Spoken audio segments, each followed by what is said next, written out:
26 knots, down angle. 106 to interval with a Rhino at 5.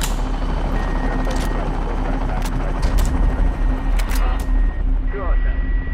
207 on glide path on course 1 mile. Good. 207 on glide path on course. On the 20th of November 2001, the St. Vincent and the Grenadines flagged merchant vessel called the Nisha set sail from the island of Mauritius for the United Kingdom. The voyage was set to be like any other the ship had undertaken, with the MV Nisha transporting 26,000 tonnes of raw sugar to the Tate and Lyle sugar refinery in East London. However, unbeknown to its crew at the time, their vessel was being tracked by British and American intelligence services the moment it left Mauritius. Why the MV Nisha was the focus of the two countries can be traced back to the aftermath of 9/11, when European and American intelligence identified that there were at least 20 merchant vessels in the world potentially linked to Al-Qaeda. The exact ships, however, were not known, and it would not be until November 2001 that a vessel, the MV Nisha, was identified as possibly being one of the 20. This identification came following information provided by the Mauritian security services, which stated that, in addition to the ship's cargo of raw sugar, it was believed that an unknown quantity of chemicals had been snuck aboard the ship by a terror cell operating in Mauritius. Although details on the chemicals were limited and there was no actual confirmation that they were on board the MV Nisha, the British and Americans took the reports seriously and began monitoring the ship as it sailed to London. Over the next 4 weeks, the two countries built up a bigger intelligence picture surrounding the ship, which culminated in the decision to launch a boarding operation once it had entered the English Channel and search the vessel's cargo. Speaking on the situation later in a press conference, British Prime Minister Tony Blair stated that, "Even if the risk is only a potential risk, we will not hesitate to take any action that we think necessary in order to investigate any potential threat." Subsequently, on the morning of the 20th of December 2001, elements of Sea Squadron, the Special Boat Service, were put on a 24-hour notice to board the Nisha.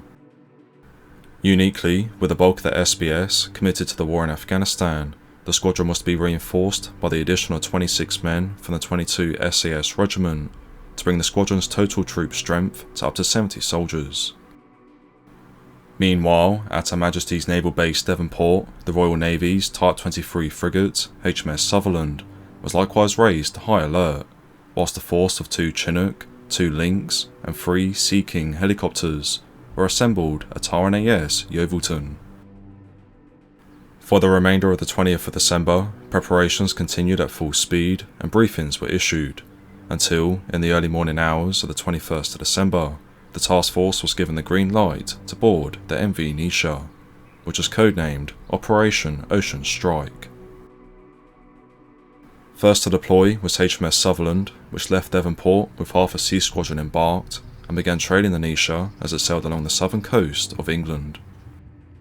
A short while later, at 04:55, the helicopter force, carrying the remainder of Sea Squadron, got airborne and flew out to the English Channel, where they spotted the merchant vessel and the frigate, approximately 50 kilometres off the coast of Eastbourne. Flying into the objective at around 05:30, one of the Chinooks approached and hovered above the bridge of the merchant ship, which teams of S.A.S. and S.B.S. operators fast roped down onto. As they were doing so, the 2 Lynx helicopters, carrying a couple of sniper teams, branched off to provide cover to their insurgent. Simultaneously, additional S.A.S. S.B.S. teams, on board 4 rigid inflatable boats launched from HMS Sutherland, were approaching the side of the vessel from the sea, from where they attached their assault ladders to the hull of the Nisha and commenced climbing aboard. Once on the deck, these teams swept through and secured the bow and centre portions of the ship without incident, prior to moving off to secure the cargo areas below deck.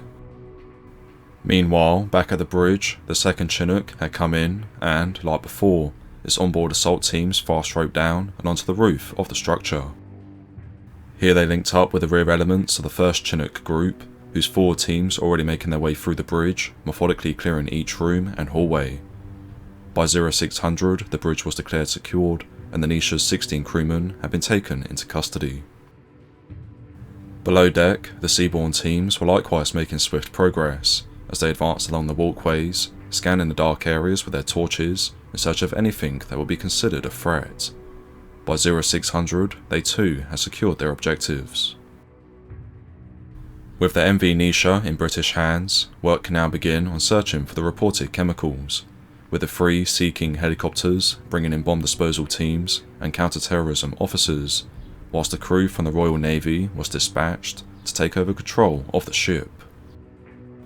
Over the next 3 days, British counter-terrorism officers conducted a thorough search of the MV Nisha, but found nothing considered suspicious or chemical related on board, and so on the 24th of December 2001, the ship was given the all clear to resume on its way to London. Speaking afterwards, Assistant Commissioner David Vaness of the Metropolitan Police stated that very careful examination of the vessel over the last 3 days leads us to be completely satisfied that the Nisha is not a suspicious vessel and does not pose a danger.